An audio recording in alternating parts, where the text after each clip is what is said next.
नमस्कार दोस्तों, रावत ऑनलाइन में एक बार फिर से आपका बहुत बहुत स्वागत है। मैं कामता प्रसाद रावत। मित्रों, आज हम आपके लिए बहुत ही महत्वपूर्ण जानकारी फिर से लेकर आए हैं। देखिएगा, हमने आपको एनटीएससी और एनएमएमएस के आवेदन करके दिखाए थे। आवेदन किस प्रकार से कहां से करना है। उनकी लास्ट डेट थी आपकी 8 तारीख। आज के दिन 7 तारीख लास्ट डेट थी, जो कि बढ़ चुकी है। और डेट कितनी हो चुकी है, यह जानकारी इस वीडियो में हम आपको देने वाले हैं। दोस्तों, यदि आप रावत ऑनलाइन पर नए हो तो रावत ऑनलाइन को सब्सक्राइब करें तथा बेल आइकन दबाना ना भूलें। और दोस्तों, यदि आपने सब्सक्राइब कर लिया है तो आपका बहुत बहुत शुक्रिया। ठीक है दोस्तों, हम आपको न्यू टैब ओपन कर लेना है, गूगल डालना है आपको, और गूगल पर डालना है एमपी ऑनलाइन। जैसे ही आप एमपी ऑनलाइन डालोगे दोस्तों, तो यहाँ पर एमपी ऑनलाइन लिमिटेड की वेबसाइट खुल जाएगी। मैं आपको यह प्रमुख जानकारी बता दूं, इसमें सबसे पहले यह प्रमुख जानकारी है कि यह आवेदन आप जब ही कर सकते हो जब आपके पास एमपी ऑनलाइन है और एमपी ऑनलाइन को आप लॉगिन कर लेंगे। अगर आपने एमपी ऑनलाइन को लॉगिन नहीं किया है तो आप यह आवेदन नहीं कर सकते। हम नागरिक सेवाओं में जाएंगे और आवेदन पर क्लिक कर देते हैं। देखिए यार दोस्तों, हमने यहाँ पर कर दिया। अब यह जाने के बाद हमें नीचे की ओर जाना है। आवेदन किस प्रकार से करना है यह जानकारी हम आपको बता देते हैं, और कहाँ से करना है। मैंने पिछली वीडियो में भी सारी जानकारी दी थी, पर मैं आपको न्यू वीडियो में इसमें भी सारी जानकारी दोबारा से बता देता हूँ। आरएस के, हाँ दोस्तों, राज्य शिक्षा केंद्र, इस पर आपको क्लिक करना है। जैसे ही आप क्लिक करोगे, यहाँ पर देखिए इस प्रकार से इंटरफेस हमारा ओपन होगा। यहाँ पर खुल रहा है। मैं आपको दोबारा से एक बार रिमाइंड करवा दूँ दोस्तों, यहाँ पर एमपी ऑनलाइन आपको लॉगिन कर लेना है, जब भी आप इसका आवेदन कर पाओगे। विथआउट एमपी ऑनलाइन के आप नहीं कर सकते। यह आवेदन ओनली एमपी ऑनलाइन के माध्यम से ही होता है, अन्य किसी माध्यम से आप करोगे तो यह आवेदन नहीं होगा। यह आवेदन ऐसा नहीं कि आप कहीं और से कर लो, डायरेक्ट यह आवेदन नहीं किया जा सकता। तो देखिए दोस्तों, हम इस पोर्टल पर यहाँ पर पहुँच जाएंगे। आपको एमपी ऑनलाइन सबसे पहले लॉगिन कर लेना है, जब भी आपको यह आवेदन कर पाएंगे। नागरिक सेवाओं में हम यहाँ पर क्लिक करेंगे तो यहाँ पर देखिएगा यहाँ पर एप्लीकेशन, यहाँ पर लिखा हुआ है राष्ट्रीय स्तरीय प्रतिभा खोज हेतु ऑनलाइन आवेदन फॉर्म। यह रहेगा 10वीं क्लास के लिए, इसे हम बोलते हैं एनटीएससी। ओके दोस्तों, और यह रहेगा एनएमएमएस, राष्ट्रीय मीन कम मेरिट परीक्षा हेतु ऑनलाइन आवेदन पत्र। यह रहेगा 8वीं क्लास के लिए। इसकी लास्ट डेट 7 तारीख या 8 तारीख थी, जो आरंभिक तिथि से लेके अंतिम तिथि 7 थी। आज की डेट इसकी लास्ट तारीख थी। अभी इसकी डेट बढ़ चुकी है, यहाँ पर 20/9/2019 हो चुकी है दोनों की। 10वीं और 12वीं दोनों के लिए यह है। तो आप यहाँ पर आवेदन किस प्रकार से करोगे, यहाँ पर हम बता देते हैं। पिछली बार यह 5वीं और 8वीं के लिए था, इस बार यह 8वीं और 10वीं के लिए है। यह प्रमुख जानकारी है दोस्तों। पिछली बार यदि आपको याद हो तो हमने आपको वीडियो दिया था जो 5वीं और 8वीं क्लास के लिए था, 10वीं क्लास के लिए नहीं था। पिछले वर्ष में 10वीं क्लास के लिए नहीं था, इस वर्ष आपका 10वीं क्लास के लिए भी आया हुआ है। 5वीं क्लास के लिए इस बार नहीं आया हुआ है। तो दोस्तों देखिएगा, यहाँ पर हम कहते हैं ऑनलाइन आवेदन। यहाँ पर हम क्लिक करेंगे, क्लिक हियर पर क्लिक करेंगे। 8वीं क्लास का आपको आवेदन करके मैं एक यहाँ पर दिखा देता हूँ। यह इंस्ट्रक्शन आपको पढ़ लेने हैं और कंटिन्यू बटन पर आपको क्लिक करना है। जैसे ही हम कंटिन्यू बटन पर क्लिक करेंगे, इस प्रकार से आवेदन हमारे सामने ओपन हो जाएगा। देख लीजिए, यहाँ पर लिखकर आ चुका है 8th क्लास के लिए है, और सभी स्कूल के आवेदन यहाँ पर आवेदन यहाँ पर कर सकते हैं। इसे भरने के लिए कुछ नहीं है, बहुत ही महत्वपूर्ण और सरल है। बहुत ही आसानी से ये आवेदन हम कर सकते हैं। देखिए, मैं आपको यहाँ पर आवेदन करके दिखा देता हूँ। सबसे पहले आपको डालनी है क्या, डेट ऑफ बर्थ। हाँ दोस्तों, हम यहाँ पर डेट ऑफ बर्थ डालेंगे। जो आवेदक की डेट ऑफ बर्थ है वही डेट ऑफ बर्थ आपको यहाँ पर डालना है। डेट ऑफ बर्थ डालने के बाद दोस्तों आपको विद्यालय का डाइस कोड डालना है। जिस स्कूल में छात्र करंट में अध्ययनरत है, उसी वर्तमान अध्ययनरत छात्र का स्कूल जो है उसका डाइस कोड जैसे ही आप डालोगे तो यहाँ पर रिफ्रेश होगा पेज, और स्कूल की डिटेल्स अपने आप स्वतः ही यहाँ पर उठा लेगा। देखिए, यहाँ पर उठा ली गई है स्कूल की डिटेल्स। विद्यालय का पता बस आपको डालना होगा, विद्यालय कहाँ पर है यह जानकारी ऑटोमेटिक डाइस कोड से उठा लिया जाएगा। जैसे ही हम समग्र आईडी डालेंगे, यहाँ पर समग्र आईडी हमें डालनी है सदस्य की। सदस्य का समग्र आईडी डालेंगे जिसका हमें आवेदन करना है, यहाँ पर उसका हम यहाँ पर सदस्य आईडी डालेंगे। उसके बाद हमें डालना क्या है दोस्तों, आवेदक का नाम हिंदी में हमें यहाँ पर टाइप करना होगा। हिंदी में टाइप करने के लिए दोस्तों हमें यहाँ पर हिंदी टूल का उपयोग कर लेते हैं, या फिर आपके देखिए, आप यदि क्रोम में भरोगे तो क्रोम में आपको गूगल इसकी इनपुट की आवश्यकता नहीं पड़ेगी, डायरेक्ट आप यहाँ पर आवेदन कर सकते हो। यहाँ पर हम कर देते हैं मनोज बघेल। देखिए, हमने यहाँ पर लिख दिया मनोज बघेल। यहाँ पर आपको इंग्लिश में लिखना है, हिंदी इंग्लिश दोनों में ही आपको इसे भरना है बहुत ही आसानी से। अब देखिए दोस्तों, हमने यहाँ पर कैंडिडेट का नाम डाल दिया। पिताजी का नाम आपको हिंदी में और इंग्लिश में डालना है। माताजी का नाम डालना है आपको मदर्स नेम में। यहाँ पर देखिए हिंदी और यहाँ पर इंग्लिश, यहाँ पर हमने डाल दिया है। उसके बाद हम आगे चलते हैं। देखिए ये दोस्तों, यहाँ पर लिंग आपको मेल फीमेल यहाँ पर सिलेक्ट करना है, किसी महिला का भर रहे हो या किसी पुरुष का। छात्रा का भर रहे हो तो महिला सेलेक्ट करेंगे और यदि छात्र का भर रहे हो तो पुरुष का सिलेक्ट करेंगे। आवेदक जहाँ आवेदन देखिए क्षेत्र जहाँ आवेदक रहता है, आपको देखिए ग्रामीण क्षेत्र में रहता है या शहरी क्षेत्र में। जो आवेदन हम कर रहे हैं वह ग्रामीण क्षेत्र का है तो हम यहाँ पर ग्रामीण क्षेत्र सेलेक्ट कर लेते हैं। आवेदक की जाति, आपको यहाँ पर जाति सिलेक्ट करनी है, अनुसूचित जाति, अनुसूचित जनजाति, अनारक्षित पिछड़ा वर्ग। अनुसूचित जनजाति देखिए, अनुसूचित जाति और अनारक्षित और पिछड़ा वर्ग। यहाँ पर हम ओबीसी में आते तो ओबीसी सिलेक्ट कर लिया। विकलांग है तो यस करेंगे, नहीं है तो नो कर देंगे हम और आगे चलते हैं। देखिएगा स्कूल का नाम आ चुका है जो कि हमने डाइस्कूट डाला था। संकुल केंद्र का नाम हमें यहाँ पर डालना है। संकुल केंद्र का नाम जो कि आपने आवेदन पत्र दिया था उसमें आएगा, तो संकुल केंद्र का नाम उसी के हिसाब से आपको डाल देना है। देखिएगा हम यहाँ पर डाल देते हैं। देखिए बड़ौन कला हमारा यहाँ पर संकुल केंद्र है तो यहाँ पर हमने संकुल केंद्र का नाम डाल दिया। और यहाँ पर हिंदी इंग्लिश दोनों में आपको भरना है, तो देखिएगा हम यहाँ पर हिंदी में कर देते हैं बड़ौन कला।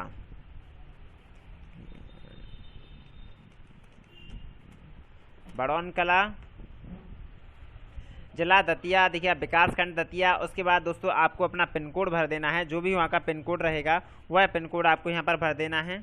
देखिएगा हमने यहाँ पर पिन कोड भर दिया। पिन कोड के बाद देखिएगा शैक्षणिक योग्यता, यहाँ पर देखिएगा विद्यालय का प्रकार जहाँ आवेदक 8वीं में पढ़ रहा है। देखिए शासकीय विद्यालय है। यहाँ पर देखिएगा क्षेत्र इसके जहाँ पर स्कूल स्थित है, यहाँ पर हमने ग्रामीण सेलेक्ट कर दिया है। उसके बाद देखिए परीक्षा का माध्यम किस माध्यम में देना चाहते हैं, हिंदी या इंग्लिश। हम यहाँ पर हिंदी में पेपर देना चाहते हैं तो पेपर हिंदी में सेलेक्ट करेंगे। उसके बाद दोस्तों आपको यहाँ पर चुनना है पिताजी की शिक्षा कितनी है, वह पिताजी की शिक्षा सेलेक्ट कर लेंगे। उसके बाद पिताजी का आपको व्यवसाय सेलेक्ट करना है, क्या करते हैं।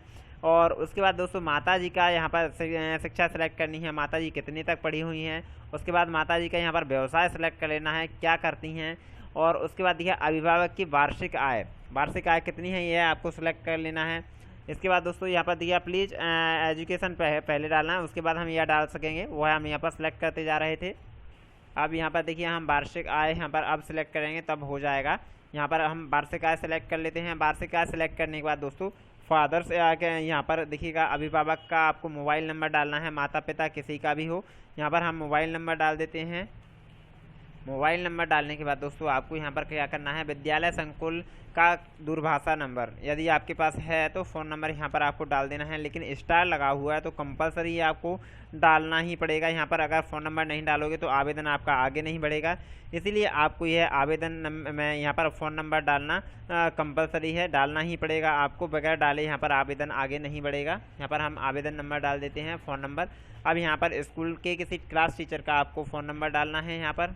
अब देखिएगा दोस्तों हम यहाँ पर डाल देते हैं प्राचार्य का मोबाइल नंबर। हाँ दोस्तों प्राचार्य या शिक्षक का मोबाइल नंबर डालना है। आप आशा करता हूँ कि क्लास टीचर का नंबर आपके पास होगा, क्लास टीचर का नंबर ही आप यहाँ पर डालें, क्योंकि यहाँ पर क्लास टीचर के मोबाइल नंबर की आवश्यकता है। तो क्लास टीचर का डालें, क्योंकि प्राचार्य का और क्लास टीचर सेम नहीं हो सकती, इसीलिए आपको प्राचार्य का नहीं यहाँ पर डालना है, क्लास टीचर का फ़ोन नंबर। उसके बाद स्कूल का ईमेल आईडी आपके पास है तो वह डाल दें, नहीं है तो आप अपना डाल दें। जहाँ तक हो पॉसिबल तो आप स्कूल का ही ईमेल आईडी डालें। यहाँ पर हम ईमेल आईडी डाल देते हैं। यह ईमेल आईडी डालने के बाद दोस्तों आपको यहाँ पर फ़ोटो करना होगा। देखिएगा यहाँ पर लिखा हुआ छात्र का फ़ोटो हस्ताक्षर। फ़ोटो ऐसा प्रारूप देखिएगा, मैं आपको प्रारूप यहाँ पर दिखा देता हूँ। प्रारूप में क्या रहेगा दोस्तों, आपको ऐसा आवेदन करना है, यहाँ पर देखिए फ़ोटो लगा हो, जस्ट उसके नीचे सिग्नेचर हो, और पॉसिबल हो तो ऐसा क्रॉस सिग्नेचर होनी चाहिए, आपके प्राचार्य के द्वारा यहाँ पर वेरीफाई करवाया गया हो वह फ़ोटो, वही फ़ोटो आपको यहाँ पर अपलोड करना है। तो हम जो हमारे प्राचार्य द्वारा वेरीफाई किया हुआ है वह फ़ोटो यहाँ पर हम अपलोड कर लेते हैं। आइए यहाँ पर चॉइस ब्राउज कर लेते हैं। ब्राउज पर हम क्लिक करेंगे। ब्राउज पर क्लिक करने के बाद दोस्तों हमें अपने छात्र का फ़ोटो यहाँ पर सिलेक्ट कर लेना है। आइए हम मनोज जी का यहाँ पर देखिएगा मनोज लिखा हुआ है, मनोज के लिए फ़ोटो यहाँ पर अपलोड करते हैं। मनोज बघेल, यहाँ पर देखिएगा मनोज का फ़ोटो, आपको फ़ोटो है 50 KB से कम का लेना है। सक्सेसफुली हमारा अपलोड हो चुका है, पहले ही दिखा दिया है, 50 KB से कम का होना चाहिए। और उसके बाद दोस्तों अनुसूचित जाति, अनुसूचित जनजाति और पिछड़ा वर्ग के छात्रों को यहाँ पर अपना जाति प्रमाण पत्र अपलोड करना है। छात्र स्वयं का जाति प्रमाण पत्र बनवाएं, माता पिता के नाम वह अन्य नहीं होगा। जो माता पिता का आवेदन जाति प्रमाण पत्र लगाएंगे वह मान्य नहीं होगा। तो हम यहाँ पर छात्र का स्वयं का जाति प्रमाण पत्र, और मैं आपको बता दूं जाति प्रमाण पत्र 200 KB से कम का ही यहाँ पर अपलोड होगा, अन्यथा आपका यहाँ पर अपलोड नहीं होगा। उसके बाद दोस्तों आपको डालना है क्या, खाता संख्या। खाता संख्या डाल देना है। बैंक का नाम डालना है, यहाँ पर शाखा का नाम डालना है, IFSC कोड डालना है। इसके बाद हम आगे चलते हैं। यहाँ पर मांगेगा आपकी प्रीव्यू क्लास में कौन सी ग्रेड थी, ए ग्रेड थी या बी ग्रेड थी। हमारी यहाँ पर ए ग्रेड थी तो हम ए ग्रेड डालेंगे। उसके बाद निःशक्त तो हम है नहीं। यहाँ पर डालना है आपको प्रधानाध्यापक का मोबाइल नंबर, यहाँ पर प्राचार्य का मोबाइल नंबर, और उसके बाद डालना है दोस्तों आपको डेट। आज की डेट में आवेदन है, यदि आप प्रूव करवाया है तो आज की डेट डालें, या आप पहले करवा लिया है तो पहले की डालें। यहाँ पर आपको प्रधानाध्यापक का हस्ताक्षर करना है यहाँ पर, तो आपको यहाँ पर नाम लिखना है प्रधानाध्यापक के, और यहाँ पर संकुल प्राचार्य के हस्ताक्षर, यहाँ पर उनका नाम लिखना है। आइए दोस्तों हम यहाँ पर यह सब कुछ कर देते हैं। अब दोस्तों देखिए यहाँ पर यह कंप्लीट करने के बाद आपको सबमिट बटन पर क्लिक करना है। जैसे आप सबमिट करोगे, यदि कोई कमी रह जाएगी तो यहाँ पर स्वतः ही बता देगा, यदि नहीं रहेगी तो आपका इस प्रकार से एप्लीकेशन नंबर जनरेट हो जाएगा। और यह एप्लीकेशन नंबर दोस्तों आपको नोट कर लेना है, क्योंकि ये से एप्लीकेशन के माध्यम से यदि आपका फॉर्म प्रिंट नहीं हो पाया तो दोबारा से भी रीप्रिंट कर सकते हो आप। कोई भी इशू हो जाता है तो आप इस एप्लीकेशन नंबर को जैसे ही कर लोगे कि कंप्लीट, और यहाँ पर ओके करेंगे तो आवेदन हमारा यहाँ पर कंप्लीट हो चुका है। लेकिन आवेदन अपूर्ण लिखा हुआ है, क्योंकि अभी इसका पेमेंट नहीं हुआ है। अभी हम पेमेंट कर देंगे इसका। दोस्तों इस आवेदन को आपको एक बार ठीक से पढ़ लेना है पेमेंट करने से पहले ही। अभी आप देखिएगा यहाँ पर दूसरा भी कर सकते हो। अब ऐसे करने के बाद दोस्तों आपको यहाँ पर प्रोसीड टू पेमेंट पर क्लिक करना है। प्रोसीड टू पेमेंट पर क्लिक करोगे तो आपको MP ऑनलाइन के माध्यम से MP ऑनलाइन लॉगिन कर लेना है। दोस्तों यहाँ पर मैं आपको स्पेशली बार बार फोकस कर रहा हूँ, विदाउट MP ऑनलाइन के नहीं कर सकते। देखिएगा अब यहाँ पर सर्वर एरर की वजह से यह हमारा सेशन अलग एक्सपायर हो गया है, तो आपको घबराना नहीं है। यदि आपका सेशन एक्सपायर हो जाता है तो आप घबराएंगे नहीं। दोबारा से देखिएगा हम यहाँ पर हैं, ऐसा हमें कोई घबराने की बात ही नहीं है कि हम इसके लिए घबराएं, क्योंकि हमारा पेमेंट नहीं हो पाया, बट हमारा एप्लीकेशन यहाँ पर कंफर्म हो चुका है। अब आपको एप्लीकेशन को दोबारा से किस प्रकार से रिव्यू करना है वह भी मैं यहाँ पर आपको दिखा देता हूँ। देखिए दोबारा से आप वही प्रक्रिया करेंगे, आवेदन में क्लिक करेंगे। आवेदन में क्लिक करने के बाद वही प्रोसीजर, सेम प्रोसीजर हम फॉलो करेंगे। दोबारा से आवेदन में जाएंगे, RSK में जाएंगे, राज्य शिक्षा देखिएगा यहाँ पर लिखा हुआ है, नीचे की ओर जाएंगे हम, राज्य शिक्षा केंद्र, इस पर आपको क्लिक करना है। दोबारा से वही प्रोसीजर सेम, सेवाओं में क्लिक करेंगे। अब पे एंड पे रिसीव्ड पर आपको यहाँ पर क्लिक करके कर लेना है पे एंड पे। देखिए यस पर हम क्लिक करेंगे तो यहाँ पर एप्लीकेशन नंबर, जो कि अभी हमने बताया था आपको, यह एप्लीकेशन नंबर हमने कॉपी कर लिया था, क्योंकि हमें पता था कि यह सेशन एक्सपायर हो सकता है, इसीलिए हमने इसको पहले से ही कॉपी करके रख लिया था। आप इसीलिए नोट अवश्य कर लिया करें, जब भी आप आवेदन किया करें तो इसे नोट अवश्य कर लिया करें, क्योंकि आपका कभी कभार कभी भी ऐसी समस्या आ सकती है। वैसे रेगुलर नहीं आती है, लेकिन कभी कभी आ सकती है, इसके लिए आपको पहले से ही इसे नोट कर लेना है। उसके बाद डेट ऑफ बर्थ डालने के बाद सर्च करेंगे हम, तो हमारे डिटेल्स स्वतः ओपन हो जाएगी जहाँ पर हम थे। देखिएगा हमारी डिटेल्स सेम टू सेम हमारी आ चुकी है, सभी डिटेल्स यहाँ पर आ चुकी है। अब यहाँ पर हमें क्या करना है, आगे प्रोसीड टू पेमेंट पर क्लिक करके दोबारा से पेमेंट हम यहाँ पर कर सकते हैं। हमें आपका आवेदन हमारा पहले से भरा हुआ था, दोबारा से नहीं भरना है। यह MP ऑनलाइन की सर्वर की दिक्कत की वजह से यहाँ पर हमें पेमेंट नहीं हो पा रहा है। कुछ समय में हम दोबारा से पुनः पेमेंट करेंगे इसका, तो पेमेंट हो जाएगा। अब दोस्तों देखिए यदि आपको एप्लीकेशन नंबर नोट भी नहीं कर पाए हों तो यहाँ पर सर्च का ऑप्शन रहता है, यहाँ पर सर्च एप्लीकेशन रिकॉर्ड, तो आप यहाँ पर एप्लीकेशन रिकॉर्ड भी सर्च कर सकते हो। क्योंकि मैंने MP ऑनलाइन अपना यहाँ पर लॉगिन कर रखा है, दोबारा से मैं पेमेंट कर रहा हूँ। देखिएगा मैं अभी पेमेंट करके दिखा देता हूँ फिलहाल मैं आपको, क्योंकि मैं तीसरी बार यह पेमेंट कर रहा हूँ। दोबारा से ऐसे एक बार और पुनः पेमेंट करके हम देखते कोशिश करते हैं अभी ये पेमेंट हो रहा है कि नहीं हो रहा है। यहाँ पर देखिए हाँ दोस्तों इस बार हो रहा है। देखिए यहाँ पर आ चुका है, पेमेंट किस माध्यम से करना है। अब आपको प्रोसीड टू पेमेंट पर क्लिक कर देना है। MP ऑनलाइन हमारी लॉगिन है, यहाँ पर देखिए अमाउंट आ चुका है, कितना अमाउंट कट रहा है, क्या कट रहा है, यहाँ पर सारी जानकारी आपकी आ जाती है। अब आपको यहाँ पर पासवर्ड डाल देना है अपने MP ऑनलाइन का। पासवर्ड डालने के बाद दोस्तों आपको कन्फर्म पेमेंट पर क्लिक करना है।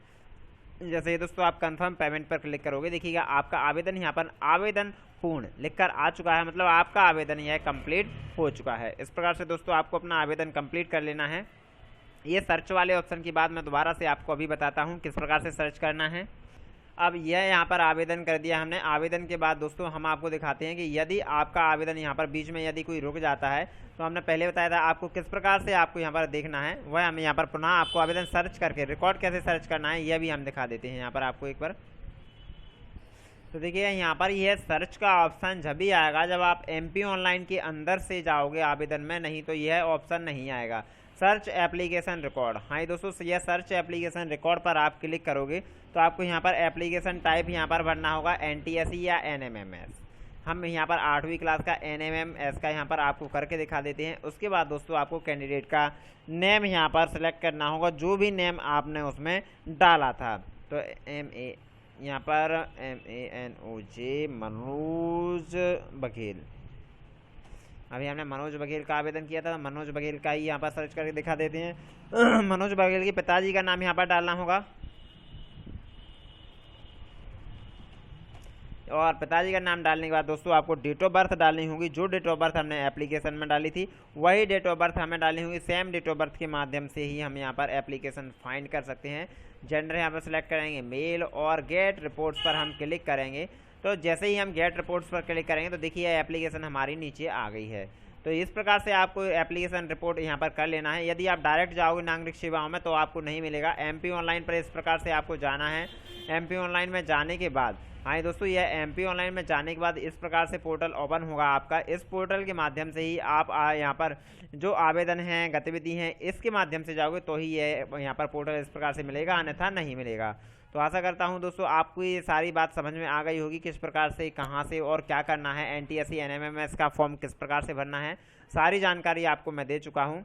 और दोस्तों आप रावत ऑनलाइन को सब्सक्राइब अवश्य कर लें, जिससे आगे से आने वाली जानकारी आपको प्राप्त होती रहे। हम आपको समय समय पर नई नई जानकारी अपडेट करवाते रहते हैं। धन्यवाद दोस्तों।